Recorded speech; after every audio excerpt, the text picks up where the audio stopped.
शांतीब्रह्म एकनाथांचा बद्दल चरित्र सांगण्यापेक्षा असं वाटलं की त्यांच्या भारुडाबद्दल आपण काही बोलावं. तर काय भारुडाबद्दल आपल्याला थोडंफार माहिती असतं, कारण आपण आकाशवाणीवरती दूरदर्शनवरती प्रत्यक्षात पण असं बघितलेलं असतं आणि ऐकलेलं असतं. पण भारुड म्हणजे नेमकं काय?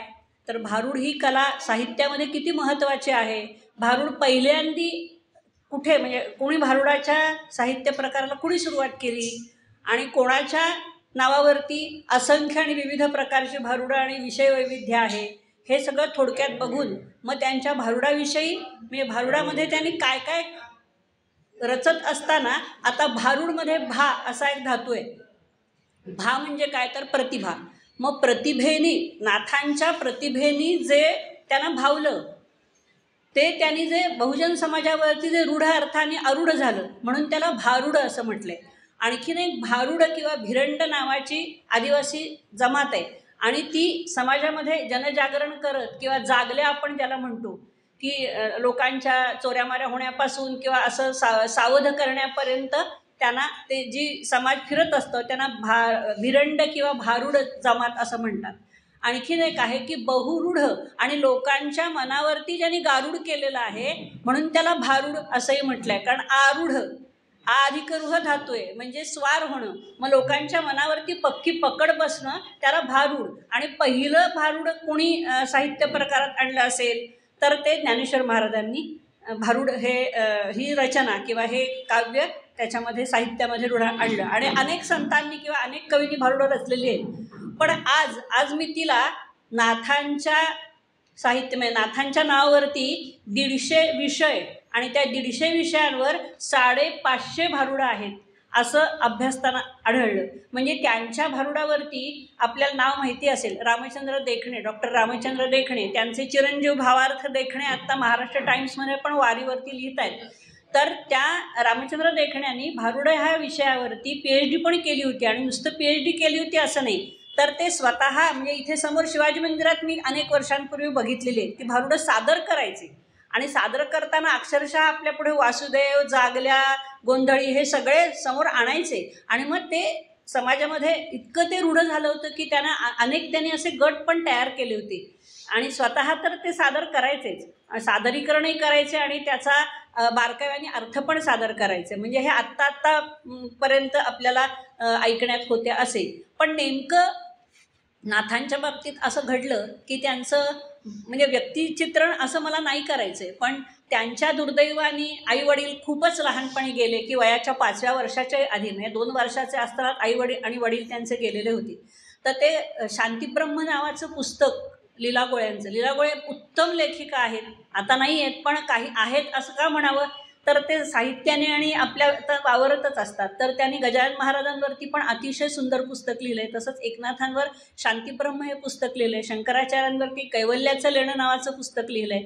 म्हणजे आपण असं वाचताना त्याच्यामध्ये वाहून जातो की आपण त्या काळात आहोत का, आपण त्या व्यक्तींबरोबर आपला प्रवास चाललाय का, असं आपल्याला वाटणे इतकी सहज शैली आहे. म्हणजे खरं तर त्या तत्त्वज्ञानाच्या प्राध्यापिका असून सुद्धा सहज आणि सोपी भाषा शैलीतनं त्यांनी असं मंत्रमुग्ध आधी वाचून झालं होतं. पण या निमित्तानं परत एकदा ते शांतीब्रह्म पुस्तक वाचलं आणि खरोखरच हे एकनाथ महाराज हे शांतीब्रह्म आहेत.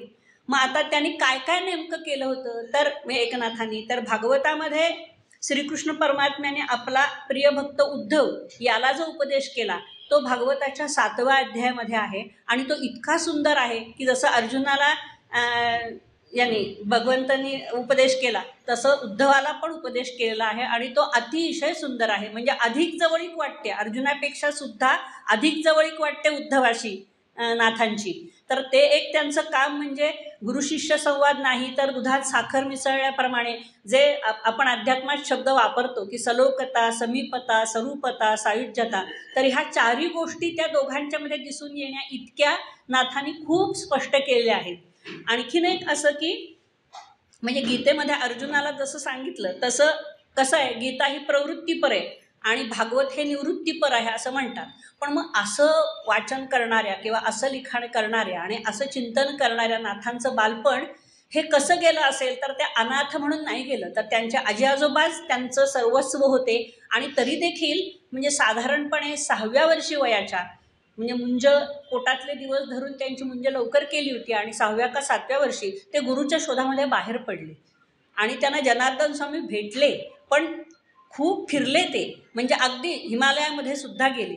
मग त्या फिरण्यामुळे ते म्हणले की केल्याने देशाटन पंडित मैत्री सभेत संचार, हे साक्षात मला अनुभवायला मिळालं की लोकांची जवळनं बघितल्यामुळे लोकांची दशा काय आहे, कुठल्या दिशेने प्रवास चाललाय, आपल्यावरती सुने आणि अस्वानी आक्रमण कशा प्रकारचे आहेत, त्याच्यासाठी समाजाला आपण एकसंध कसं करून ठेवलं पाहिजे, हा सगळा विचार या लहानशा मनामध्ये होत चालला होता. आणि मग त्यानंतर त्याने असा विचार केला की 14व्या वर्षी ते म्हणले की आता 14-15 वर्ष झाली आहेत वयाला, माझं बरंच फिरून झालंय. 17व्या वर्षी ते म्हणले की मला आता आजी आजोबा माझ्या आई वडिलांसमानच होते, मला त्यांच्याकडे परत गेलं पाहिजे. आता आहेत किंवा नाहीत हा पण मला काही पत्ता नाही आहे. मग तरी ते त्या क्रमानं गेले आणि परत आल्यानंतर आजी आजोबांना इतका आनंद झाला.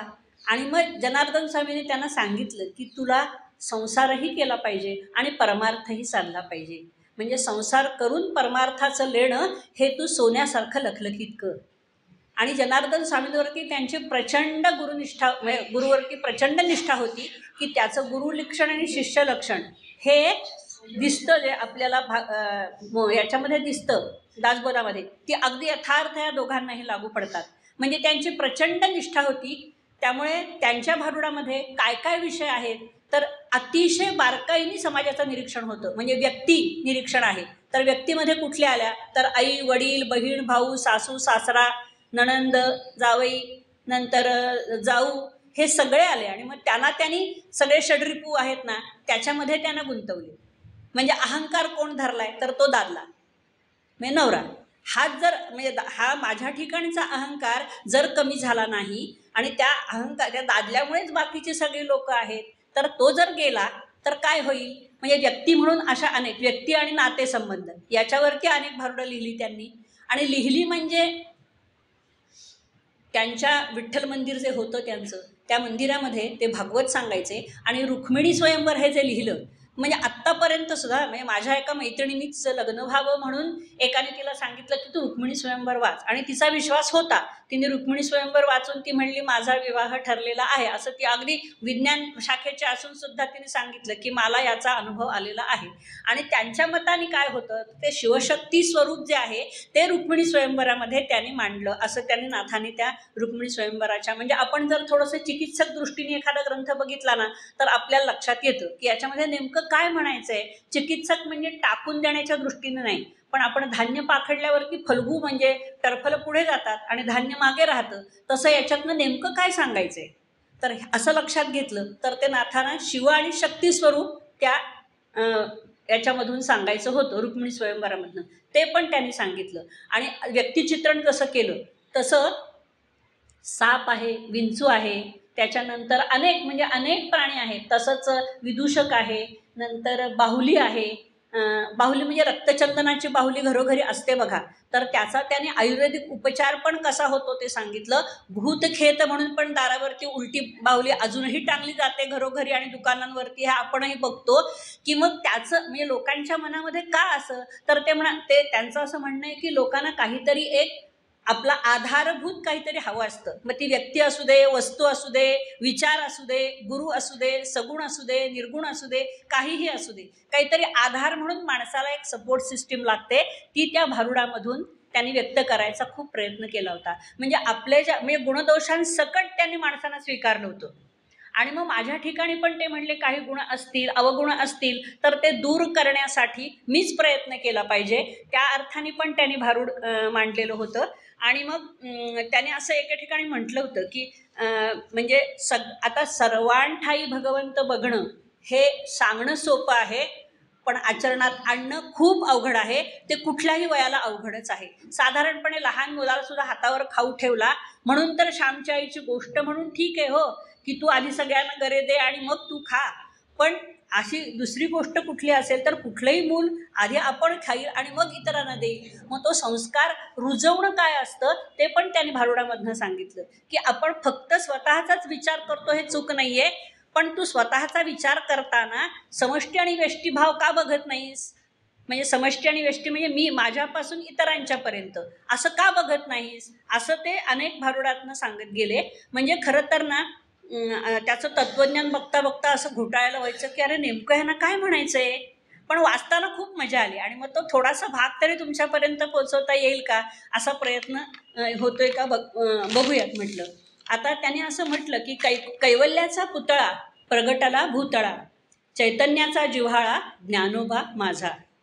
हे नाथांचे शब्द आहेत की म्हणजे कुठल्याही बघा ना, आत्ताच्या क्षेत्रामध्ये सुद्धा एकाच क्षेत्रामधली दोन व्यक्ती असतील तर त्यांचं सहसा पटत नाही, हे आपण बघतो.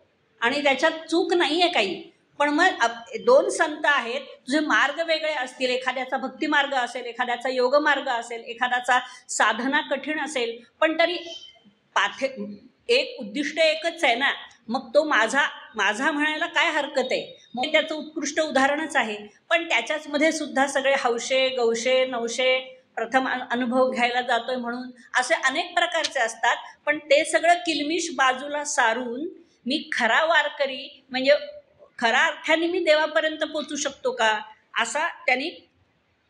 आता एका ठिकाणी ते असं म्हणतात की मोटेचं पाणी कसं असतं, तर मोटेचं पाणी हे खूप मोठ्या प्रमाणामध्ये येतं आणि ते खूप पटकन जातं, तर ते ज्ञानासारखं आहे असं म्हणतात ते, की मोटेचं पाणी येतं ना, जे शेतामध्ये घालतो शेतकरी, ते ज्ञानासारखं आहे.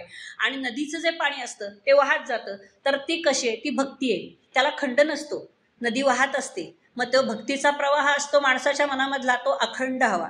आणि भक्ती म्हणजे तू अगदी नाक धरूनच बसलं पाहिजेस असं नाही. ते म्हणतात की तू कुठलंही काम कर, कुठलीही उपासना कर, पण ती निष्ठेने कर. तुझ्यावरती विश्वास असला पाहिजे. माणसाचा स्वतःवर विश्वास नसेल तर तो कुठलंही काम कुठल्याही वयामध्ये करू शकत नाही.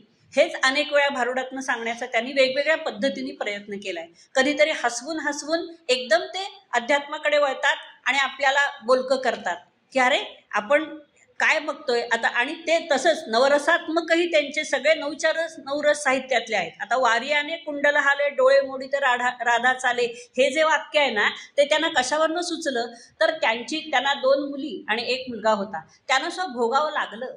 त्यांचा जो मुलगा होता तो अतिशय बुद्धिमान होता, पण अहमन्य होता. आणि असं म्हणतात की एका मोठ्या झाडाखाली लहान रोपटं वाढू शकत नाही. पण त्याला आपल्या वडिलांबद्दल असूया वाटायची नाही. लोक त्यांना मोठेपणा देतात आणि मी अतिशय बुद्धिमान आणि वाक्चातुर्य आणि वाक्पटू असून मला समाजामध्ये पैठणमध्ये काहीच मान्यता नाही, म्हणून तो काशीला निघून जातो. आणि आई खंतावते. मग त्याच्यासाठी भारूड रचलं त्याने.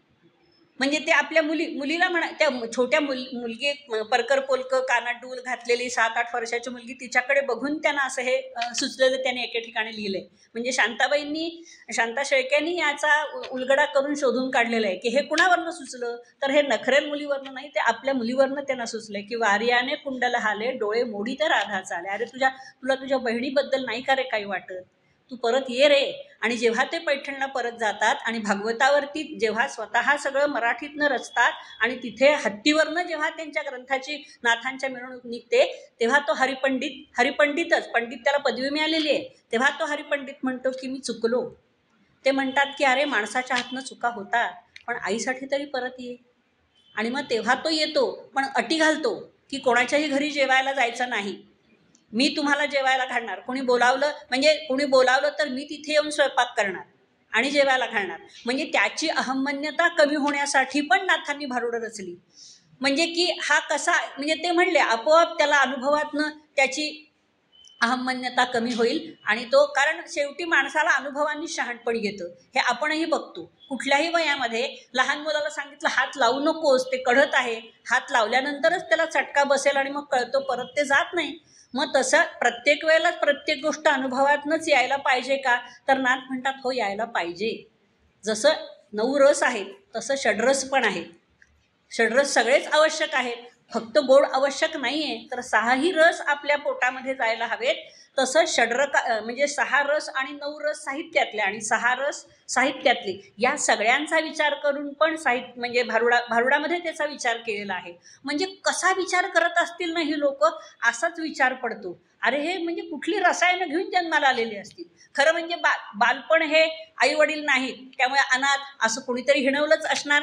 पण तरीसुद्धा अनेक चांगला लोकांचा सहवास मिळाला असेल, वाचनाची प्रवृत्ती असेल, असं काही शालेय शिक्षण खूप झालं असेल असं थोडीच आहे, पण तरी अनुभवाचं शहाणपण खूप असल्यामुळे आणि विचाराची चिंतनाची बैठक असल्यामुळे खूप. आता जात्यावरच्या ओव्यांमध्ये ते म्हणले की माझी आजी रोज जात्यावरती दळण दळायची ना, ते बघून मला जात्यावरची ओवी किंवा त्याच्यावर जातं हे खरं निर्जीव आहे, पण निर्जीव वस्तूंवरती सुद्धा मी भारूड रचलेली आहेत, असं हे एका शरदचंद्र मला वाटतं व्यवहारे नावाच्या डॉक्टरांनी, म्हणजे साहित्यिक आहेत विद्यावाचस्पती, त्यांनी हे पुस्तक त्यांच्या PhDचा थिसिस लिहिला आहे. ते मी बघितलं मुद्दाम, की म्हटलं हे लोक अभ्यास करताना कसा विचार करतात, तर हे सुचलं कशावरनं. आत्ता वरती येताना एका ताईंनी मला विचारलं की तुम्ही भारूड सादर करणार आहात. नाही म्हटलं, ती कला नाही आहे माझ्याकडे, पण भारुडा मागचा विचार काय आहे, ते कसं सुचलं, त्यांना कसं सुचलं, ही विचार करणारी मंडळी सुद्धा असतात आणि ते बघताना एक आनंद मिळतो. बघा ना, आपल्याला एखादा पदार्थ उत्तम जमला तर तो विचारतात ना आपल्याला कसा जमला. आम्हाला तर यूट्यूबवरती बघितलं, आम्ही बघून केलं, तसं काही आलं नाही, पण ते करण्यामध्ये ना सगळं मन ओतलेलं असतं. मग तो तसाच परत होईल असं नाही आपल्याला सांगता येत. मग त्या प्रत्येक भारुडामागची कथाबीज काय हे त्या शरदचंद्र व्यवहाराने अप्रतिम मांडले. आणि आजी जेव्हा पहाटे उठायची ना, तेव्हा ती म्हणायची, सुंदर माझं जात ग फिरत बहुत, ओव्या गाऊ कौतुक बुये रे बा विठ्ठला. आणि त्याच्यामध्ये तिचे जे घर्मबिंदू होते, दळत असताना जे घाम गळायचा आणि तिचं वय असायचं, ते तर दळण्याचं वय नव्हतं, पण ती माझ्यासाठी दळते, ती आपुलकी आहे तिच्यामध्ये. आणि म्हणून त्या आपुलकीच्या पोटी, आणि त्याच्यात पुढे काय घातलंय बघा त्यांनी, सासू आणि सासरा दिरहा तिसऱ्या, ओव्या गाव भ्रतारा तू ये रे बा विठ्ठला. सासरा म्हणजे कल्पना घेतली, म्हणजे आपल्या डोक्यामध्ये अनेक कल्पना येत असतात, त्या चांगल्या का वाईट ते आपण ठरवत असतो. मग अनेक कल्पना असतात, असं म्हणतो ना, मन चिंती ते वैरी न चिंती, वैरी सुद्धा चिंतणार नाही अशा कल्पना आपल्या मनामध्ये सतत येत असतात. आणि मग त्या सतत येत असतात आणि साहजिक आहे, त्या आजी आजोबांच्या मनामध्ये हे आता आपण वाढवलंय पोर, आपण त्याला किती पुरेसं पडणार, कोणकोणत्या गोष्टी त्यांच्या मनात येत असतील आणि नसतील, तर या सगळ्या गोष्टी त्यांच्यामध्ये. आणि विठ्ठलाचा पुन्हा जय जयकार करत नाचत नाचत नाचत, ते नाचत म्हणजे ते तो एक लय असते बघा जात्याची, आणि त्याच्यामध्ये ती शेवटी पीठ संपल्यानंतर थकून जेव्हा तिला असा किंचित डोळा लागतो, तेव्हा ते म्हणतात की ही लय आता तिच्यातनं परत साधेल का, अशीच लय उद्या येईल का, असं नाथांच्या मनामध्ये विचार यायचा. की जात्याची लय माझी आजी जशी दळते तशाच साऱ्या बाया दळतात, आणि त्यांच्यात श्रम नुसते नाही आहेत, त्यांच्या दळण्यामध्ये, त्यांच्या पिठामधनं आज अनेकांच्या मुखापर्यंत घास जाईल ना, ते सगळं त्यांच्या कौतुकाने ते पुढे सादर करण्याचा प्रयत्न करतात. आणि मग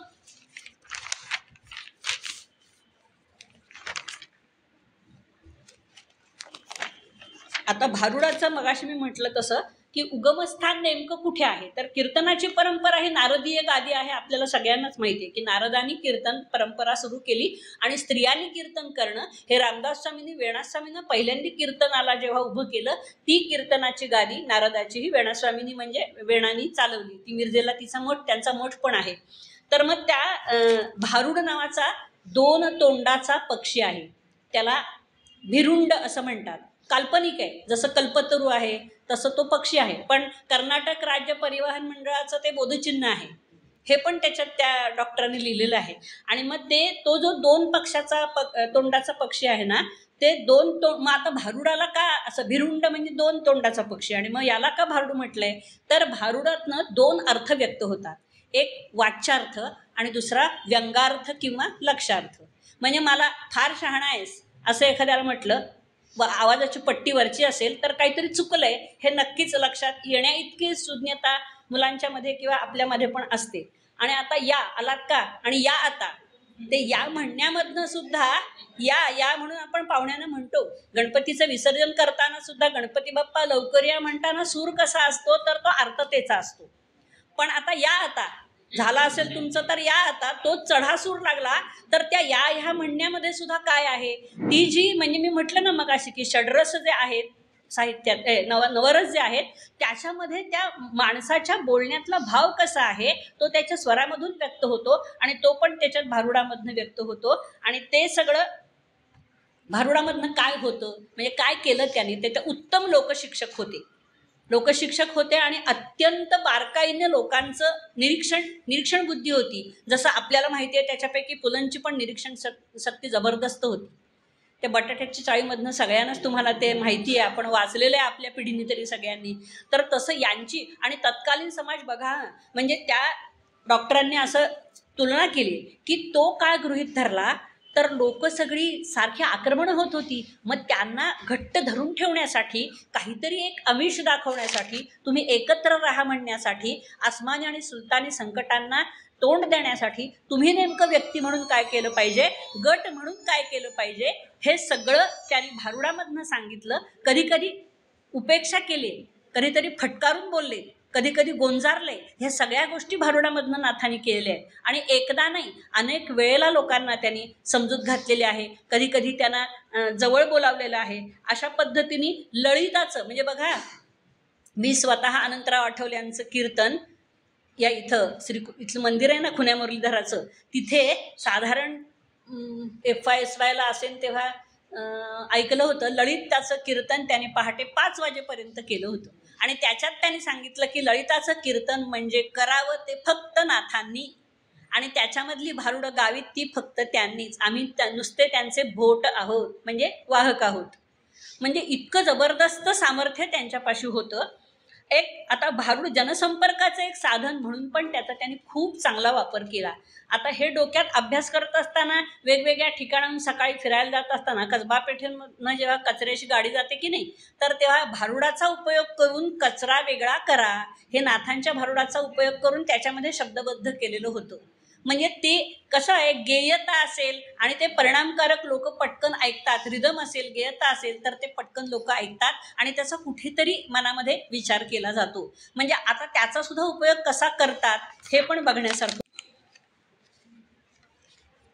त्याच्यामध्ये काय काय आहेत, कुठले कुठले गुण आहेत त्याच्यामध्ये भारुडामध्ये. एक नाट्य गुण आहे. म्हणजे खरं तर शिक्षकाला, म्हणजे खरा हाडाचा शिक्षक असतो ना, त्याच्या ठिकाणी हा नाट्यगुण हा नक्की असावाच लागतो. मला एखाद्याला खूप येत असतं, पण ते मुलांपर्यंत पोचवता येत नसतं, किंवा माझं म्हणणं इतरांच्यापर्यंत पोचवता येत नसतो. एखादा जर का विक्रेता असेल ना, त्याच्यासुद्धा नाट्यगुण हा अत्यंत महत्त्वाचा असतो. मग तो भारुडामध्ये आहे. त्याच्यानंतर विषयाचं वैविध्य पण खूप आहे, गेयता पण आहे, अनेक रूपकं केलेत त्यांनी. आणि ती रूपकं बघता बघता बघता आपल्याला असं वाटतं की अरे ही किती संपतच नाही आहेत. आणि त्या प्रत्येकामधनं काहीतरी प्रबोधनपर विचार नक्की मांडलेला आहे. आता पंढरीच्या वारीतही ही भारुडं खूप म्हटली जातात, व्यक्तिशः म्हटली जातात. फुगडी हे पण भारुडात आहे. आणि फुगडी म्हणजे कशी, तर द्वैताची फुगडी. द्वैत आहे, द्वैताशिवाय फुगडी होत नाही. आणि मग ते द्वैताचं अद्वैतामध्ये रूपांतर होण्यासाठी फुगडी, पिंगा, जिम्मा ही सगळी भारुडामध्ये आहेत. आणि तुकाराम महाराजांच्या अभंगामध्ये सुद्धा ही सगळी आहेत. हमामा आहे, हुतुतू आहे, फुगडी आहे, जिम्मा आहे, हे सगळे आहेत. पण अधिक प्रमाणामध्ये 550 भारुडं फक्त नाथांच्या नावाने आहेत. 550हूनही अधिक आहेत. आणि त्यातली लिहून काढली ती मी 50 काढली. पण 50 तरी इथं कशी काय सांगून होणार, पण निदान त्याची पार्श्वभूमी तरी व्हावी. आणि मग साधारणपणे काय आपल्याला त्याच्यातनं सांगता येईल, तर आता भारुडात अध्यात्म तर आहेच, साहित्याचे विविध प्रकार आहेत, नंतर काव्य आहे, लोककला आहे, लोकवाङ्मय आहे. आता अभिधा आणि लक्षणा अशा 2 मुलींची नावं नाहीत. अभिधा आणि लक्षणा म्हणजे साहित्यामधल्या. अभिधा म्हणजे मला हे मांडायचं आहे, हे तुमच्यासमोर आहे. आणि लक्षणा म्हणजे याच्यातनं हे व्यक्त होतंय किंवा तुम्ही ते समजून घ्या असं म्हणणं, त्याला लक्षणा असं म्हणतात. आणि आता एकूण 12 प्रकारात त्याचं वर्गीकरण केलेलं आहे. ती पटकन कुठली कुठली आहेत ते आपण बघूयात. एक पहिलं म्हणजे तुमचं प्रबोधन करणारी. नंतर जाती आणि व्यवसाय, म्हणजे अगदी 12 बलुतेदार आहेत ते सगळे धरले तर ते जाती आणि व्यवसाय. उदाहरणार्थ भट आणि भटीण, महार महारीण, माळी आणि कंजारीण. तर म्हणजे ते 2 का, तर ते द्वैत आहे. आणि ते द्वैत मिळून अद्वैताकडे वाटचाल करतायत. म्हणून जसं शिव आणि शक्ती, तसंच भट भटीण, महार महारीण, माळीण.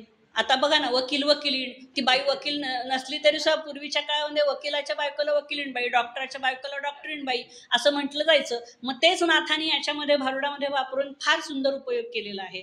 नंतर शारीरिक व्यंग दाखवणारी, आता मुका आहे, अंधळा आहे, बहिरा आहे, नकटी आहे. मग हे सगळे कसे, मुका म्हणजे कानानं बहिरा, मुकापरी नाही असं नाही. तर मला काही लोक बघा ना, आपल्याला दिसतंय पण ते बोलून दाखवत नाहीत, आजही आपण बघतो. मग तेच मुका. नंतर तिसरं आहे नातीगोती सांगणारी, मगाशी म्हटलं मी, दादला, नंतर पोर, मुलगी, नंतर सामाजिक वृत्ती दाखवणाऱ्या म्हणजे भालदार, चोपदार हे जे आहेत ना लोक, तर ते काय करतात किंवा त्यांचं कर्तव्य काय आहे आणि त्यांनी काय केलं पाहिजे. मग आपल्या ठिकाणचं भालदार चोपदार म्हणजे काय, तर आपण स्वतः, आपलं मन ते सतत जागरूक पाहिजे. आणि आपलं देह हे गाव आहे आणि त्या गावाचा भालदार चोपदार म्हणजे आपलं मन आहे, असं ते त्या भालदार चोपदार भारुडातनं म्हणतात. नंतर गावगुंड विषयावर पण, म्हणजे आता अडबंग, गावगुंड असं म्हणजे द्वाड प्रवृत्तीची जी माणसं असतात त्यांना कसं खोडून काढलं पाहिजे हे पण मार्मिकपणे भारुडामधनं सांगतात. नंतर दैवी भूमिका, कारण अंधश्रद्धा या कालाय तस्मै नमःमध्ये सगळ्याच काळामध्ये कमी जास्त प्रमाणात असतातच, पूर्वी होत्या, आत्ताही आहेत आणि पुढेही असतील. फक्त भारतात आहेत असं नाही, सर्व जगामध्ये आहेत. फक्त एकमेक दुसऱ्यानं म्हणत असतं की आमच्याकडे असं काही नसतं, पण आपण बारकाईने साहित्य वाचायला लागलं किंवा लोक निहाळले की सगळीकडे असतं. मग त्या दैवी भूमिकेमध्ये म्हणजे भूत, पिशाच, महालक्ष्मी, जोगवा, कान्होबा ह्या सगळ्या हे पण, याच्यावर पण भारुडं खूप मोठ्या प्रमाणात आहेत. नंतर पशुपक्षी विषय, गाय. आता गाय म्हणजे त्यांनी काय म्हटलंय, तर गाय म्हणजे आपलं शरीर. मग ती दशेंद्रिय आहेत ना, ती सगळी त्याचा उपयोग करून आपण काय करावं, तर ते गाय, विंचू, एडका. एडका म्हणजे शेवटी इगो आलाच तुमचा, तो धडका मारतो. तसा आपला इगो प्रत्येकाचा ठिकाणी धडका मारतच असतो. तो जोपर्यंत जात नाही तोपर्यंत आपलं काही खरं नाही, असं ते सांगत असतात. आता बघा ना, युद्धाच्या बाबतीत सुद्धा प्रत्येकाच्या ठिकाणचा अहंकारच जागलेला काय पेटलेलाच असतो आणि त्यामुळे ते आपलंही नुकसान करतात आणि दुसऱ्याचं झालं तर आम्हाला ते हवंच आहे आणि त्याच्याबरोबर आमचं झालं तर काय आम्हाला त्याची पर्वा नाहीये. नंतर पाखरावरती आहे, टिटवीवरती आहे, बैलावर आहे, कुत्र्यावर आहे, असे अनेक भारुडं केलेली आहेत त्याने. नंतर नवल विषय म्हणजे कूट प्रश्न असतात बघा, कूट प्रश्न, कोडे. म्हणजे आता काय, चौघांसाठी भात केला तो 40 जणांनी खाल्ला, म्हणजे अतिशयोक्ती आहे ना. मग ते कसं, चौघांसाठी भात म्हणजे काय, तर ते चतुष्टय म्हणतात ना, ते अंतःकरण चतुष्टय, त्याला त्यांनी तो अध्यात्मात शब्द वापरलाय. चौघांसाठी भात केला आणि तो 40 जणांनी खाल्ला म्हणजे एक तीळ, हा, तर तसं ती भूमिका त्यांना सांगायची. नंतर खेळ आणि सण उत्सव, याच्यामध्ये होळी आहे, फुगडी आहे, शिमगा आहे, नंतर हमामा, हुतुतू आणि झोंबी हे नाथांच्या आणि ज्ञानेश्वरांच्या आणि तुकारामांच्या पण साहित्यामध्ये दिसतात. मग हे फक्त ह्या खेळांबद्दल मी काढले ना, तर त्या तिघांचे मिळून 158 अशी भारुडं झाली. म्हणजे तिघांची मुद्दाम काढले मी, तसं शोधायला वेळ नाही लागत आहो. नुसतं ग्रंथ समोर असल्यावरती हे हवेत ना आपल्याला, मग हे तिन्ही काढा शोधून, तर ते सगळे मिळून एवढे भरले. पण प्रत्येकाचं सांगण्याचं ओघ एकच आहे की यातनं काय नेमकं तुम्हाला बघायचंय तर हे बघा. नंतर जोहार, नंतर दरबारी पत्र आहेत. आता जोहार मायबाप जोहार हे गाणं तर आपल्या सगळ्यांना माहिती आहे. नंतर मग तो जोहार कुणाला, तर आपल्यालाच. आपण आपल्याला कधी नमस्कार करत नाही, आपण आपल्याला कधी समजून घेत नाही, आपण आपलं कधी परीक्षण करत नाही, असं नाथ म्हणतात. जोहार मायबाप जोहार म्हणजे स्वतःला, तुला बघ, स्वतःचं परीक्षण कर, स्वतःचं कुठे चुकतंय ते बघ, स्वतः काही चांगली कृती करतोयस का ते बघ. त्यांचा एका चोपड्यामध्ये असं लिहिलं होतं की ते रोज लिहित असत आणि रोज दैनंदिनी लिहित असत. हे मला नव्हतं माहिती, हे त्या पुस्तकातनं कळलं मला की नाथ रोज दैनंदिनी लिहित असत आणि त्याचा उपयोग माझ्या सत्वगुण वाढीला मला करता आला. 3 गुण प्रत्येकातच आहेत, म्हणजे म्हटलं गीता ही सगळीकडे भरून उरलेली आहे. मग ते जाण्यासाठी सुद्धा भारुडाचा उपयोग केलाय. नंतर संसारातल्या व्यवहारिक गोष्टीमध्ये सुद्धा बाजारावरती भारुड आहे, सासूरवासावरती आहे, व्यापारावर आहे, रहाटावर आहे. आता रहाट बघा ना, रहाट आपण फिरवतो, पाणी येतं आणि परत रितं होतं, पाणी घेतो आणि परत रितं होतं. मग येणं आणि जाणं हे तर आयुष्याची प्रक्रिया सतत असेल तर मग दुःख का करायचं. आणि क्षणिक दुःख ठीक आहे, पण त्या दुःखात तूच मग्न झालास, सतत चूर झालास, तर पुढचं तुझ्या अवतीभोवती अवलंबून असलेल्या लोकांनी कसं राहायचं, असं ते नाथ समाजाला ओरडून सांगतायत की बाबांनो, असं नुसतं दुःख करत बसलात तर तुम्ही टिकणार नाही आयुष्यामध्ये. हे मग त्रिकाला बाधित आहे की नाही सांगा बरं, तर सगळ्यांनाच लागू आहे. नंतर काही भारुडातून त्यांनी दान मागितलंय. कशाचं दान मागितलंय, तर सद्धर्माचं दान मागितलंय. आत्ताच म्हणजे हे भारुडं वाचायला लागल्यापासूनच सकाळी फिरायला जाताना काही दिसतात ना मोरटोपी घातलेले वगैरे, तर मी त्यांना म्हटलं की काय हो, भारुडामध्ये तंबाखू पण मळायचं सांगितलंय काय? कारण तो सगळा त्याचा असा बालगंधर्वाच्या पुलाखाली एक माणूस सगळा तो ड्रेस घालत बसला होता आणि मळत बसला होता तंबाखू. त्याला म्हटलं की नाथांच्या भारुडात तर हे तू वाचलं नाही मी कुठं. तर म्हटलं दान, तो म्हटलं दान टाका. दान ती भीक नाहीये म्हटलं, त्याला दान टाका नाही, दान लोक आपणहून आणून देतात. मग त्याला मी असं सांगितलं की जेव्हा समर्थांची पादुकांचा प्रचार होत असताना येतात तेव्हा लोक आपणहून अनवाणी त्यांना भिक्षा घालायला खाली येतात. आणि दान हे मागायचं नसतं, दान हे आपणहून लोकांनी द्यायची प्रवृत्ती असते, हे नाथांनी सांगितलंय. तर तो असं बघायलाच लागला माझ्याकडे. मी त्याला उपदेश करायची हे नव्हतं माझी, पण तंबाखू मळताना दान टाका असं म्हटल्यावरती इच्छा नाही झाली ना टाकण्याची. तर मग ते म्हणजे त्या वासुदेवाच्या बाबतीमध्ये पण त्याचं वर्णन खूप सुंदर केलेलं आहे. आणि काय येते म्हणतात की जीवात्म्यानी देहगावची सनद वाया घालवल्याबद्दल त्याला म्हणजे आपलं देह जो आहे ना ती सनद मिळाली आपल्याला, आणि जीवात्म्यानी ते राहिलं पाहिजे नीट, असं वासुदेवांनी लोकांना सांगताना त्याची वागणूक नको का नीट आधी, असं ते म्हणताय. आणि मग शिवात्म्याकडून जाब विचारला की काय तुझं काय चाललंय हे, आणि मग कूटप्रश्नांमधनं आध्यात्मिक भूमिका मांडली. मराठी लोकसंस्कृतीमध्ये अनेक प्रकारची साहित्य आहे ना, त्याच्यामध्ये राम प्रहरी लोकांना जाग करतो, रामनामाचा महिमा गातो. आणि आत्ताणारा वासुदेव 9 नंतर येतात, पूर्वीच्या काही तर राम प्रहरी यायचे. मग तसं आणि त्याच्या नावाने कसं येते म्हणतात की तुम्ही अविद्येला घालवा. मग अविद्येमध्ये काय येतं, विद्या आणि अविद्यामध्ये काय फरक आहे? तर अविद्या म्हणजे आपण पोट भरण्यासाठी ज्या गोष्टी शिकतो ती अविद्या, आणि आपण स्वांत सुखाय आनंदासाठी, आणि ज्या आनंदाचा दुसऱ्याला काहीही त्रास होणार नाही आणि ज्याच्यामधनं आपली आध्यात्मिक वैयक्तिक आणि सामूहिक प्रगती होईल त्याला म्हणायचं विद्या.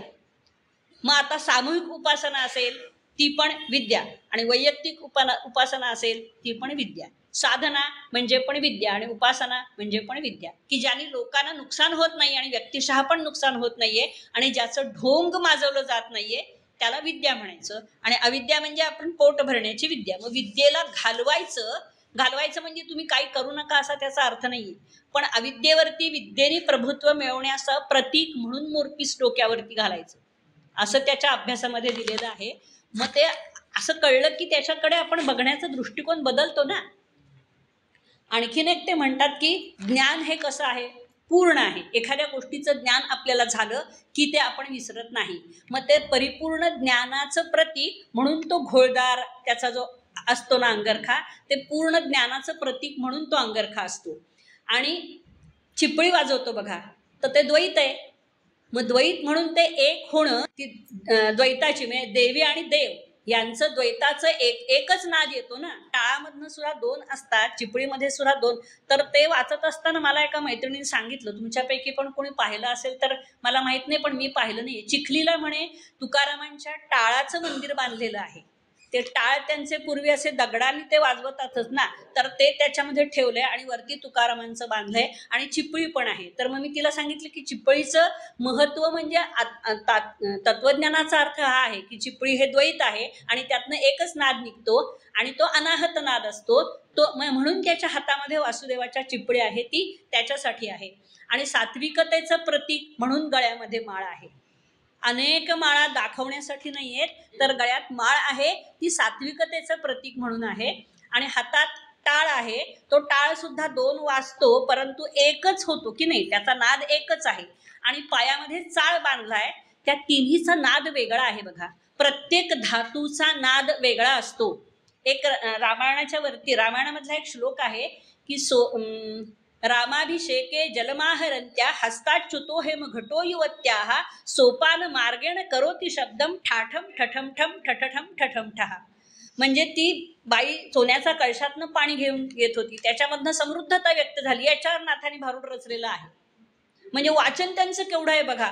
नाथांनी लिहिलेलं रामायण सुद्धा अप्रतिम आहे.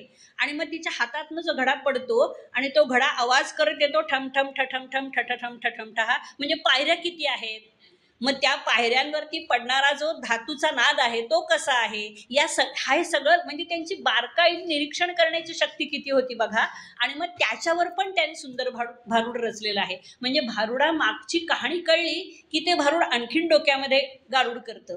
हां, मग म्हणून तो कसं म्हणतात की आता दान पावलं भीमाशंकरी महादेवाला दान पावलं. मग महादेव म्हणजे तो विशेषण आहे ना, देवांचा देव आहेस तू, आणि ते तुला दान पावलं, ते आमच्यापर्यंत सात्विक रूपात प्रसाद म्हणून येऊ दे परमेश्वरा. आम्हाला इतर काही नको, तुझे आशीर्वाद फक्त हवे आहेत. नंतर कोल्हापुरात महालक्ष्मीला, आळंदीमध्ये महादेवाला, हे सगळे त्यांनी रचलेलं आहे. आणि हे माझ्या डोक्यात कसं बसलं तर ते रामचंद्र देखण्यांनी केलेल्या भारुडातनं असं डोक्यात बसलं. म्हणजे आपण व्हॉट्सअपवर पण बघू शकतो, पण आपण एखादं प्रत्यक्ष बघितलं ना की आपण असेपर्यंत त्यातली मजा आणि त्यातला आनंद आपण विसरत नाही. हां, आता भारुडातला वासुदेव आहे ना, तो कुठल्याही विषयावरती त्याच्यात न गुंता परमात्म्याचे स्वरूप आठवा असं सतत सांगत असतो. आणि करजोडोनी विनवितो तुम्हा, वासुदेव म्हणा तुम्ही, वासुदेव म्हणा. आता वसु म्हणजे धान्य, आणि वासुदेव जो आपल्याला धन धान्य समृद्धी प्रदान करतो, त्या वासुदेवाला तुम्ही निरंतर स्मरलत आणि प्रयत्न केलेत तर तुम्हाला काहीही कमी पडणार नाही, असं त्या भारुडामधनं तो सांगतोय. आणि आता तुमच्या हातामध्ये काय आहे तर तुमच्या हातामध्ये म्हणजे सामान्य माणसांच्या, संसारी माणसांच्या आणि कुठल्याही काळातल्या माणसांच्या हातामध्ये काय आहे तर विवेक आहे, तसा अविवेक पण आहे. आपण जसं समयीची वाट सारखी करताना त्याची काजळी काढतो, तसं आपल्यामधल्या अविवेकाची काजळी भारुडांनी काढलेली आहे. पण ती त्या पद्धतीने ऐकली तर नाही, रंजक तर आहेतच, म्हणजे मनोरंजन क्षणिक होतच. हां, आता त्यांनी एका ठिकाणी म्हटलंय, येथून पुढे बरे होईल भक्ती सुखे दोंद वाढेल. गणपतीच्या पोटाला दोंद असं म्हटलेलं आहे. मग आता येथून पुढे बरे होईल, वासुदेव म्हणतोय येथून पुढे बरे होईल भक्ती सुखे दोंद वाढेल. म्हणजे भक्तीचं सुख तुमच्या मनावरती आणि तुमच्या शरीरावरती साम्राज्य करेल, आणि फेरा 84चा चुकेल. धनमोकाशी मी आलो रायाचा जोशी. जोशी नावाचा जो याच्यातला आहे ना, तो भविष्य सांगणारा, होरा सांगणारा असा आहे. पण तो भविष्य लोकांना सांगताना, कारण कोणालाही ना, आता मजा म्हणून कुणीतरी आमच्या कॉलेजमध्येच असताना एका मुलीला हस्तरेषा कळायचं, तर सगळेजण तिच्या पुढे हात दाखवून, आमचे अरुणा ढेरे लेखिका जे आहे ते आमच्या कॉलेजमध्येच होती, ती म्हणाली कशाला तिच्या पुढे सारखं हात दाखवून अवलक्षण करताय, आपलं आपण काम करूयात. तर जोशी हा लोकांना भविष्य सांगण्याच्या नादात म्हणजे ते सांगत असताना लोकांच्या अभिरुची, लोकांच्या मनाच्या वेगवेगळ्या ज्या अभिवृत्ती आहेत त्या चांगल्या मार्गाकडे वळवण्याचं काम करतो. आता आणखीन त्यांनी गावावर नियंत्रण ठेवतो, तो कोण असायचा पूर्वी? पाटील. मग आता देहावर मनाचं नियंत्रण पाहिजे ना, तर मग त्यांच्या एका भारुडाचं नाव आहे मनाजी पाटील. मग आता गावचा पाटील कोळी, काळोबाची पिकली पोळी. म्हणजे मनाने काही ऐकलं नाही, स्वैरपणे वागला तर त्याची पोळी पिकली, म्हणजे त्याला हवं ते मिळालं. मनाजी पाटील देहगावीचा, विश्वास नका धरू त्याच्यावर स्वतःच्या मनावरच जास्त फाजील विश्वास टाकू नका. फाजील विश्वास म्हणजे म्हणून म्हणतात बघा, आपण आपल्यामध्ये पद्धत आहे म्हणायची, चांगलं काम मनात आलं करायचं की तत्काळ करून टाकावं, आणि एखादा वाईट विचार मनात आला तर तो पुढे ढकलावा, म्हणजे तो बाजूला होण्याची शक्यता असते. हेच तर भारुडातनं सांगतायत. आणखीन काय म्हणतात बघा, वासना बायको शेजारीण. आता इच्छा आणि वासना याच्यात फरक आहे. वासना म्हटलं की ती थोडीशी म्हणजे आपल्या नको त्या गोष्टींकडे जाणारी आहे. मग तिला वासना बायको शेजारीण, झगडा घाली मोठा दारुण. म्हणजे एखाद्या माणसाला एखादी गोष्ट नाही मिळाली तर तो अत्यंत संतापतो. मग माणूस म्हणजे स्त्री पुरुष कोणीही. आणि तिच्या पायी नागवण, कर बुडविशी मी आलो रायाचा जोशी. म्हणजे तो असं जोशी सांगतोय की या गोष्टी तुम्हाला नाडणाऱ्या आहेत. अजून त्यांनी एका अधिमायावरती करत असताना बया दार उघड हे आक्रंदून का म्हटलंय आक्रंदून? तर त्यावेळेचा समाज दुश्मनांच्या ह्याने पिळवटलेला होता. मग त्या आदिशक्तीला म्हणजे आपल्या अंतःकरणाला लोकांच्या साथ घालून तुम्ही एकत्रितपणे उभे राहा, परचक्राला सामोरे जा. म्हणजे त्यांनी या संतांनी फक्त टाळकुटेपणा नाही केला, तर लोकांना त्या काळामध्ये सुद्धा स्थिर राहण्याचा प्रयत्न करण्यासाठी, उभं करण्यासाठी खूप मेहनत घेतलेली आहे, विचारांची घेतलेली आहे. नंतर प्रयत्नांनी खूप जणांना संघटन करण्याचा खूप प्रयत्न केलेला आहे. मग ते म्हणतात, नमो आदि माया भगवती अनादि सिद्ध मूळ प्रकृती महालक्ष्मी त्रिजगती बया दार उघड. ते म्हणतात, अगं तू अशी दार लावून बसलीस, पण वर्तमानात काय चाललंय तुला माहितीये का? ते षड्रिपू जे आहेत, काम एष क्रोध एष रजोगुण समुद्भव, मग क्रोधात भवती सम्मोहा, सम्मोहात स्मृतिविभ्रमा, स्मृतिभ्रंशात बुद्धिनाशो, बुद्धिनाशात प्रणश्यती. आली परत गीता. कुठल्याही संतांनी गीतेला असं म्हणजे ते सोडून ते जाऊच शकत नाहीत, कारण सगळं गीता म्हणजे तरी काय आहे, सगळ्याचं मंथन म्हणजेच गीता आहे. सर्वोपनिषदो गावो दुग्धा गोपाल नंदनः पार्थो वत्सा सुधीर भोक्ता दुग्धम गीता अमृतम महत्. सगळ्या उपनिषदांचं नवनीत सगळं मंथून काढलंय, आणि लोणी एकदा वर आलं ताकावर की परत आत बुडतच नाही. ते सगळं देण्याचा प्रयत्न करतायत. मग ते म्हणतात, काम क्रोध महिषासुर पातला तेणे विषय गोंधळ मांडिला वेता. आणि ह्या सगळ्या ज्या आहेत ना, त्या खेडेगावांमधनं ज्या आपण आपल्याकडे गौरी बसवतात बघा, खड्यांच्या असतात आणि धातूच्या असतात. तर काही ठिकाणी 7 असरा म्हणजे खडे असतात ना, त्याला 7 असरा पण म्हणतात. म्हणजे माझ्या सासूबाई म्हणायचं की आमच्याकडे 7 असरा असतात. म्हणजे काय म्हटलं, आणि आमच्या माहेरी माझ्या गौरी, माझ्या आजी म्हणायच्या की अगं आपल्याकडे गौरी नाहीत. मी म्हटलं का नाहीत?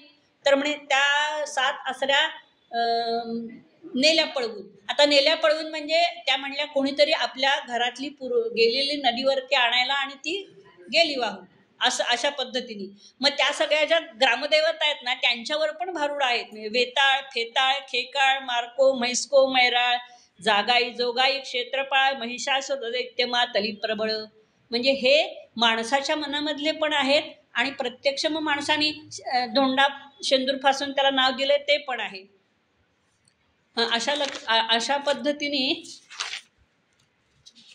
त्यांनी जो रोडग्याच्या बद्दल म्हटलंय ना, तो रोडगा म्हणजे कुठला? तर रोडगा म्हणजे आपण म्हणतो की जाड एखादा कणकेचा हे केला तर त्याला रोडगा म्हणतो. नाथ रोडगा कशाला म्हणतात? तर आपल्या जीवनाला त्यांनी स्त्री म्हटलंय. मग जीवनरूपी नारीनी अविवेकाचा दादला नको म्हणून हट्ट धरला, आणि ह्या आसक्तीरूपी संसारातून वेगळा व्हायचा मानस केला. तर मी रोडगा वाहीन म्हणजे माझा अहंकार सगळा मी तुला देऊन टाकीन. त्या अहंकाराला रोडगा म्हटलाय, कारण तो सहजी जात नाही ना. त्याला एकडे टोणगा स्व म्हणतात, कारण टोणगा हलतच नाही जातचा, म्हणून त्याला ते असं म्हणतात की अरे तू म्हणजे लोकांच्या ठिकाणचं नाही, ते स्वतःलाच म्हणतात. कितीही केलं तरी तो जातच नाही. त्याला काय करायचं समजावून सांगितलं, कुरवाळून सांगितलं, हाकलून दिलं, रट्टे मारले, काही केलं जात नाही. मग तो बैलासारखा आहे. असं बैलावर पण एक भारूड सुंदर आहे त्यांचं. तर तो आहेच तसा, त्याला करणार काय? कसं तरी करून त्याला बाहेर काढलंच पाहिजे. आणि आणखीन एक बाई नवऱ्याला म्हणते किंवा स्वतःलाच म्हणते, असं म्हणते की तुम्हा सांगते वेगळे निघा, वेगळे निघून संसार बघा. आता एकत्र कुटुंब पद्धतीमध्ये आत्ताचं बघितलं तर हे वाक्य सगळीकडेच लागतं, पण तिथे स्वतःच्या मनामधली आसक्ती कधी सुटत नाही. आणि आसक्तीने आलेले विषय जे आपण मनामध्ये साठवून ठेवतो, ते आपण घर आवरायला घेतलं की आपण परत सगळं ठेवून देतो. त्याच्यामधनं आपल्या लक्षात येतं की जी गोष्ट कधीच लागत नाही. माझ्या नंडेचे मिस्टर म्हणायचे की जी गोष्ट 10 वर्षात आपल्याला लागत नाही ना, ती कधीच लागत नाही. तात्काळ फेकून द्या. 10 वर्ष दरवर्षी दिवाळीत काढलं, परत वर ठेवलं. हे वस्तूंच्या बाबतीमध्ये होतं, तर मग होतच होतं. म्हणजे आपण म्हणतो नाही आम्हाला त्याच्याबद्दल आपुलकी आहे, ते आपलं वाटतं, अरे पण त्याचा काही उपयोग नाही तर कशाला ठेवतोस बाबा. तसं मग विचारांच्या बाबतीमध्ये करता येतं का? आपल्याला अलिप्त होता येत नाही. सहजपणे आपल्याला अलिप्त होता येत नाही. त्याच्यासाठी साधनेची गरज अतिशय आवश्यक आहे. आणि ती गरज स्वरूपानंदांनी अतिशय छान सोप्या शब्दामध्ये त्यांच्या वरद प्रार्थनेमध्ये अतिशय सुंदर सांगितलेली आहे. म्हणजे ते कैक वेळा म्हणताना खरं तर, कारण तो सगळा अर्थ खूप चांगल्या पद्धतीने उभा राहिलेला असतो. आणि मग त्या ठिकाणी सासरा, ती म्हणते सासरा माझा गावी गेला तिकडेच खप्पी मला. म्हणजे सासरा म्हणजे काही काळ माझा अहंकार जरा बाजूला होतो, पण क्षणिक, नंतर लगेच येतो. त्याला तिकडेच खपव ना, तिकडेच जाऊ देत त्याला. आणि सासू म्हणजे ती कल्पना आहे ना, ती सारखी मला नाही ते विचार करायला लावते. तिला पण जाऊ दे. आणि जाऊ माझी फडफड बोलते. जाऊ म्हणजे आपल्या मनात येणारे विकल्प असं म्हटले. संकल्प आणि विकल्प दोन्ही असतात. संकल्प जास्त वेळ टिकत नाही. चातुर्मासात अनेक जण वेगवेगळे संकल्प करतात. दरवर्षी 1 जानेवारीला सुद्धा अगदी विद्यार्थ्यापासून मोठ्या वयोवृद्ध माणसापर्यंत अनेक संकल्प केले जातात. पण ते विकल्पच अनेक उठल्यामुळे संकल्प जास्त वेळ टिकत नाहीत. म्हणजे संकल्पात्मक वृत्ती असते, ती वाढण्यासाठी माझा विकल्प लयाला जाण्यासाठी काय केलं पाहिजे, हे नाथ खूप वेगवेगळ्या पद्धतीने भारुडातनं सांगतात. आता संसारामध्ये अनेक वासना असतात, आशा असतात, देहाबद्दलची आसक्ती असते. मग नाही का ठेवायची? तर दुखलं तर काय, ते दुखतंय म्हणून आपण काही दुखत असेल तर आपल्याला नामजप सुचत नाही, दुखत असेल तर जेवण खाण पण सुचत नाही. पण त्याच्याकडे सुद्धा आता पायाची वेदना आपल्या हाताला जाणवते का हो? योगी अरविंद म्हणायचे, पायाची वेदना हाताला जाणवते का? डोक्याची वेदना पायाला जाणवते का? मग एका शरीरामधल्या एका अवयवाची वेदना दुसऱ्याला जाणवत नसेल तर एका व्यक्तीला होणारं दुःख आपल्याला कसं काय? म्हणजे परदुःख शीतळ असतं म्हणूनच म्हटलंय. म्हणजे आपल्याला वाईट वाटतं पण ते आपण घेऊ शकत नाही ना. रामकृष्ण परमहंस ते दुसऱ्याचे आधी आणि व्याधी दोन्ही घेऊ शकायचे, अशी फार अपवादात्मक मंडळी असतात. आणि काही मंडळी अजूनही आहेत, पण ती फार तुरळक आहेत आणि ती फार कमी जणांच्या वाट्याला येतात. ते खूपच भाग्यवान म्हटले तरी हरकत नाही. मग आपण काय करायचं, असं म्हणजे नाथ एका भारुडातनं सांगतात की सत्प्रवृत्त राहण्यासाठी तुम्ही काय करायचं, तर सद्गुरू प्रत्येक कालाच भेटेल असं नाही. मग सद्गुरू नाही भेटला तर सद्ग्रंथांची कास कधीही सोडू नका आणि ती जाणीवपूर्वक वाचा. 10 पारायण झाली, 20 झाली, 40 झाली नाही, परायण वृत्तीने पारायण करा, हा नाथांचा शब्द आहे. परायण वृत्तीने म्हणजे मी ते वाचतोय ना, ते माझ्यामध्ये उतरवीन कधी, कसं, हे ज्याला कळलं ना त्याला सद्ग्रंथ हे सद्गुरूप्रमाणे दिशा दाखवतात. ते कधीही त्याला डळमळू देत नाहीत, त्याला काही कमी पडू देत नाहीत. म्हणजे त्याची स्थितप्रज्ञता ठेवतात. तो गीतेमधला स्थितप्रज्ञ बनू शकतो जर त्याच्याकडे ती प्रवृत्ती त्या ग्रंथातनं तो मिळवू शकला तर. आता रोडग्याचं त्यांनी काय म्हटलंय की, मग मगाशीच सांगितलं की रोडगा म्हणजे आपला जो अहंकार आहे तो तुला मी वाहीन, आणि ते सगळ्यात अवघड आहे. आता विंचू चावला याच्यामध्ये ते काय म्हणतात, सामान्य माणसाच्या जीवनामध्ये 6 विकार आहेत, काम, क्रोध, लोभ, मोह, मद आणि मत्सर. हे षड्रिपू आहेत ना, ते सगळे मिळून एकत्र हल्ला करतात आपल्यावरती, आणि तो विंचू आहे. आणि तो सततच आपल्याला काही ना काही रूपामध्ये त्रास देतच असतो. मग त्याला बाजूला करण्यासाठी काय करायला पाहिजे, तर आपल्याला पंचप्राण जे आहेत, एक प्राण गेला असं म्हणतो, पण ते साम, दाम, उदान ते आहेत ना, 5 ठिकाणी आहेत ना. मग पंचप्राणांसहित म्हणजे अत्यंत एकाग्रतेने आपण त्या अनाकलनीय अशा शक्तीची विनम्रतेने प्रार्थना करू शकतो का, की तू मला सहन होईल इतपतच दुःख दे, अशी प्रार्थना तर करू शकतो का. तर पंचप्राण व्याकुळ झाल्यानंतर आपल्या आता दाह, आपण म्हणतो मला हे सहन होत नाही, आता हे अति झालं, म्हणजेच त्याचा दाह होतोय. आणि शारीरिक वेदना ह्या माणूस जेव्हा मनाने अस्वस्थ असेल तेव्हा त्याला वाढलेल्या जाणवतात. माणूस मनाने अस्वस्थ असेल तर त्याचं रक्तदाब पण अधिक वाढतो. मनाने अस्वस्थ असेल तर त्याला बाहेरचं सुसह्य होत नाहीत गोष्टी. आता तरुणाईला गणपतीमधला सगळा नाद हा का भावतो, आपली वय वाढलेली असतात आणि त्यामुळे आपलं शरीर नीट नसतं, आणि मग तो नाद आणि हे आपल्याला अस्वस्थ करतो. अर्थात हे अस्वस्थच्या पातळीच्या पुढचं आहे, त्यामुळे तो कुठल्याही वयोगटाला अस्वस्थच करेल. पण ती समचित्तता, ती हे आपल्याला असं नाही ना, पाण्यात राहिल्यानंतर ते पाणी आपल्याला अंगाला लागणारच ना. आपण कुठे कमलपत्रवत अलिप्त राहता येतं आपल्याला, ती अलिप्तता पण आपल्याला शिकली पाहिजे असं नाथ आपल्याला सांगतात. आणखीन आता जावयावरती एक पण त्यांनी खूप छान केले. आता जावई म्हणजे काय, तर आपल्यामध्ये एखादी नवीन कल्पना येते, खूप काही करावं असं वाटतं. एकदा एक जावई येतो, तर ती जावयाला म्हणते, लई दिवसाने आला जावई बुवा, जावयाला करीन म्हणलं पुरणाची पोळी. ती जावयाला म्हणते, की जावयाला करीन म्हणलं पुरणाची पोळी, पण घरात पाहते टोपल्यात भाकरी शिळी. तर ती म्हणते, आता भाकरी शिळी आहे, तू आलायस, पण आता मी त्या भाकऱ्या शिळ्या टाकून तुला कुठली पोळी करू, आता कशी करायची पोळी. आणि परत त्याला विचारते, मी काय पोळी करण्यासारखी नव्हती वय? म्हणजे आपल्यालाच खायला वाटतेय पोळी, तो जावई म्हणजे आपल्या मनातलाच कल्पना. आणि मग ती घरात नाहीये, साधनं काही नाहीत आणि शिळी भाकरी शिल्लक आहे आणि मग ती करायला साधनं काही नाही आहेत, मी कशी काय करणार? मग तो जावई रुसतो आणि मग सासू म्हणते, बापू, जावईला बापू म्हणायची पद्धत होती ना, बापू पुरणाची पोळी नसली तर नसली, तुम्हाला चांगली पगडी आणि घेऊन देतो की. बरं ते नाहीये तर आणखीन कुठेतरी मन आपण करूयात. तर मग जावई लगेच सुखावतात. तर पण घरात तर ती म्हणते की तुम्हाला चांगली पगडी घेतो, पण घरात पाहते तर आमचीच पोरावळ नागडी उघडी असं म्हणते. तर मग म्हणजे मला घरातच रोजच्या वापरालाच कपडे नाही, तर मग पगडीन बिगडी म्हणजे वस्त्रालंकार कसे काय करू मी? मग बघा की म्हणजे जावई ही संकल्पना आणि ती आपल्याशी जुळवून घेणं आणि रोचकतेने आणि खोचकतेने दोन्ही प्रकारे लोकांच्याकडे उतरवणं म्हणजे केवढी प्रतिभा प्रचंड आहे नाथांची. आणि मग ती म्हणते, बरं चला औचित्य, तर ती म्हणते हे जाऊ दे, मी तुम्हाला काय करते आता? तर मी म्हणते की तुम्हाला सोन्या चांदीचं कडं करते. बापू राहू दे, रुसू नका, पोळी नाही पगडी नाही, जावयाला घेईन म्हटलं सोन्या चांदीचं कडं. बरं का, तिच्या मनात आलं आता जावयाला सोन्या चांदीचं कडं करावं. पण कशी आहे बघा, नाथांची कल्पना इतकी रोचक आहे. ते पुढे म्हणतात, औचित निघालं सोनाराचं मढ. ज्या सोनाराकडनं घ्यायचं होतं तोच त्या सोनाराचं मढ समोर. आता मी काय, ती म्हणते आता कसं करायचं कडं? आणि मग म्हणजे मी काय कडं करण्याजोगी नव्हती वय? म्हणजे ह्या सगळ्या कल्पना मनामध्ये उठतायत आणि त्या विरून चालल्या. आता जाऊया म्हणजे मनातल्या, अरे गप्प बस, जे आहे ते स्वीकार आणि चल पुढे, असं ते मनाला सांगतायत. म्हणजे हे खेडेगावातनं हे रूपक किंवा हे खूपच गाजतं लोकरंजनातनं. वेल्ह्यामध्ये आमच्या मुलांनी हे सादर केलं होतं. तर त्यानं म्हटलं होतं की हे तुम्ही करा. तर खूप छान केलं होतं आणि सगळ्या बायका इतक्या हसत होत्या, आमच्याकडे हीच पद्धत आहे, आमच्याकडे असंच असते म्हणल्या.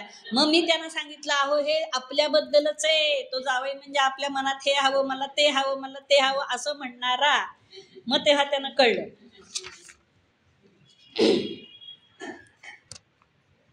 आता आणखीन एक म्हणजे अध्यात्माकडे कसं वळवतात, तर भोग सोडून त्यागाचं दान मागणारा. आता भोग हे कसे असतात? भोग म्हणजे आपण जे सगळे पंचेंद्रियांनी घेतो ते, आणि भोग म्हणजे दोन्ही प्रकारचे असतात ना, सुखाचे आणि दुःखाचे. मग ते भोग सोडून त्यागाचं दान मागणारा आणि रामनामाची महती गाऊन समाजाला जो जाग करतो त्याला म्हणायचं वासुदेव. मग वसुदेवाचा मुलगा म्हणून वासुदेव. नंतर वसु म्हणजे धान्य, जो भरभरून धनधान्य देतो म्हणून वासुदेव. आणि अविवेकानी देहगावचा नाश होतोय म्हणून सद्गुरूला शरण जा असा सांगणारा तो जोशी, म्हणजे भविष्य सांगणारा. नंतर सामाजिक जे संतुलन असतं की नाही, त्याला बाधा आली तर मग दैवी शक्तीला आवाहन करायचं, म्हणजेच लोकांच्या मनामधल्या चांगल्या गोष्टींना आवाहन करायचं. म्हणून त्या अंबाबाईला प्रगट कर किंवा कोरडा ओढतो ना, कोरड्याचे फटके ते पोतराज ओढतात बघा. पण त्यांच्यामध्ये सुद्धा एकदा मला असं बघायचंय की त्यांना विचारून बघायचंय की नेमकं म्हणजे तुम्ही हे काय करता, ते लागतं का खरंच? नाहीतर म्हणतील बघा मारून तुम्हीच.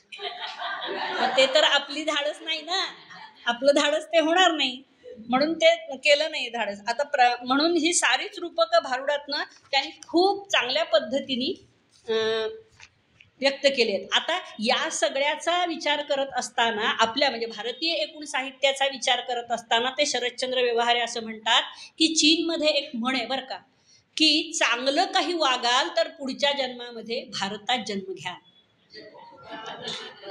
बरं का, चीनमध्ये अशी एक म्हण आहे की चांगलं काही वागाल तुम्ही या जन्मात. कारण तो आपण इतिहासात वाचलेले बघा, तो इतिहासामध्ये नेत्सुंग म्हणून एक होता, त्याने संपूर्ण भारतभर भ्रमण करून भारताविषयी इतिहास खूप चांगला लिहून ठेवलाय.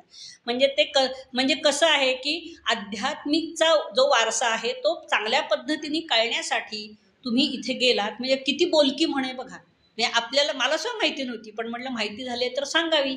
आपल्याला चांगलं माहिती असेल, दुसऱ्याला सांगितलं तर कुठे बिघडतं. आणि म्हणून त्याने काय केलं, कणसं जी येतात ना, की शेतामध्ये कणसं येतात, तर ती कणसं आपल्याकडे म्हणजे आपल्या मानवी दृष्टीने येतात, नीतिमूल्यांची दाणेदार कणसं डौलानं उभी करण्याचं काम या भारुडातनं नाथांनी केलं. म्हणजे हे केवढा विचार करायला लावणारा प्रवास आहे बघा. आणि संत स्वतः जागले झाले. म्हणजे जागते व्हा, एखादा पक्षी पेरते व्हा म्हणतो की नाही, तसं तुम्ही जागते व्हा व्यक्ती म्हणून आणि गट म्हणून आणि संपूर्ण समूह म्हणून आणि एक राष्ट्र म्हणून उभं करायचं असेल तर संत साहित्याशिवाय, संत वाङ्मयाशिवाय आपल्याला काहीही कुठेही कमतरता पडणार नाही. संत साहित्य जर समजून घेतलं तर मात्र आपल्याला त्याच्या पुढे खूपच म्हणजे असं खूप मोठा पट उलगडलेला लागेल.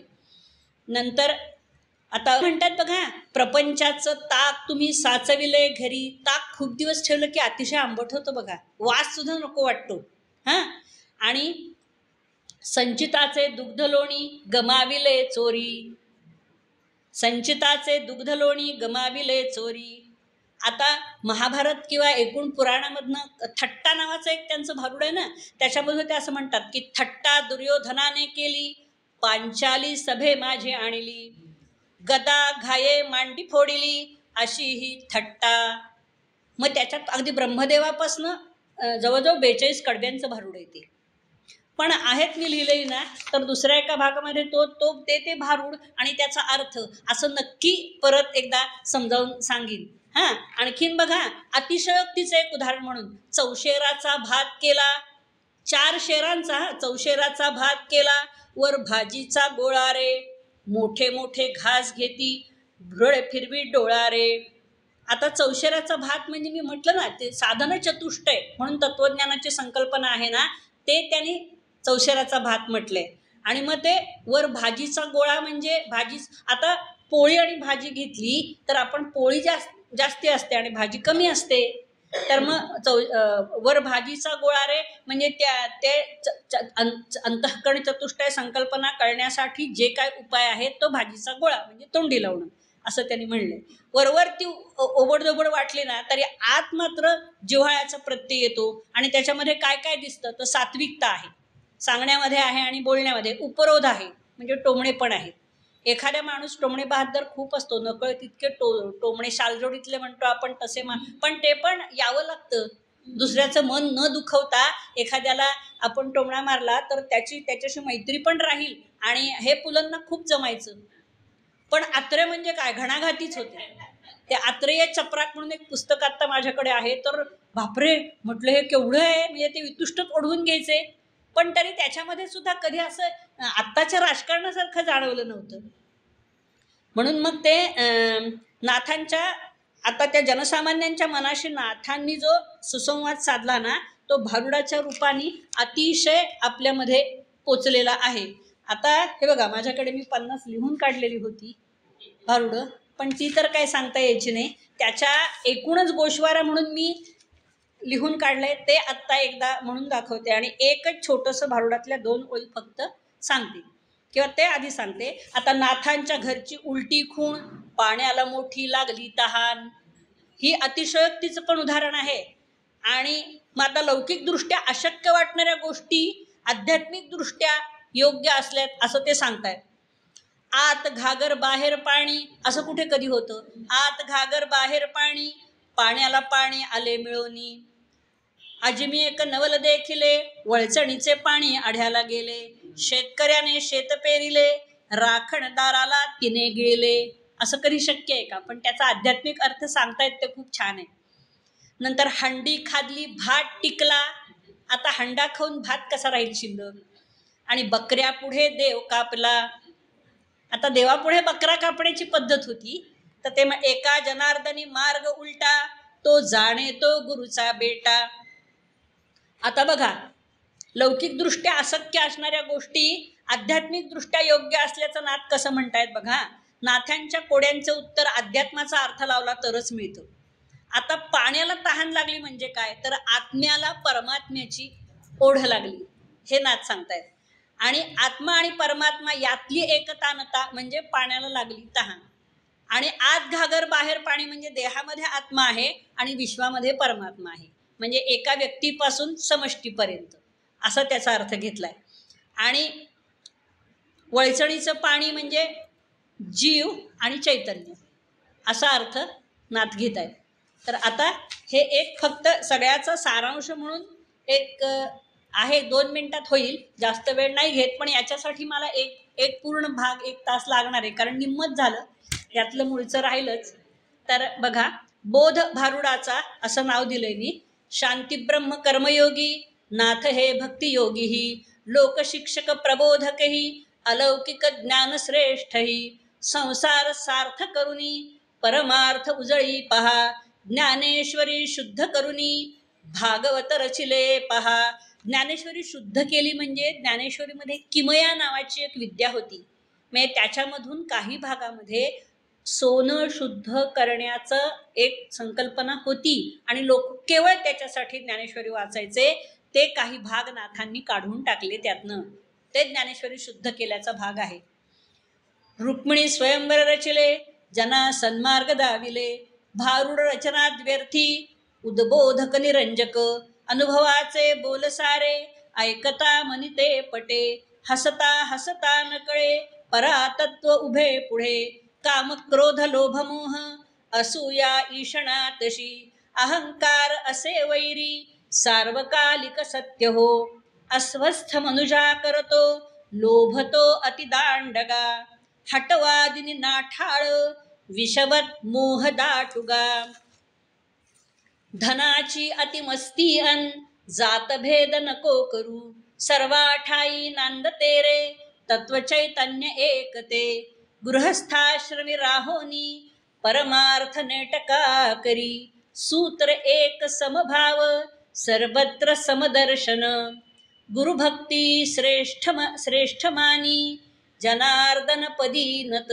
जनार्दन स्वामी त्यांचे गुरु होते म्हणून घातलं ते. आशीर्वाद तयांचा हो प्रेरणा देत जीवना, कर्मासी करुणी सार्थ भक्तीची कास जो धरी, ज्ञानपूर्ण असे लेखन कृतार्थनाथ जीवनी, भोजनी षड्रस पहा रुची वाढवी भोजना, भारुडी नवरस पहा आरसा दाविती जना, बेशिस्त जीवना शिस्त अस्थिर जीवना स्थिर, अबोधा जीवना बोध भारुडातून सार्थ हो, भारुडातून सार्थ हो.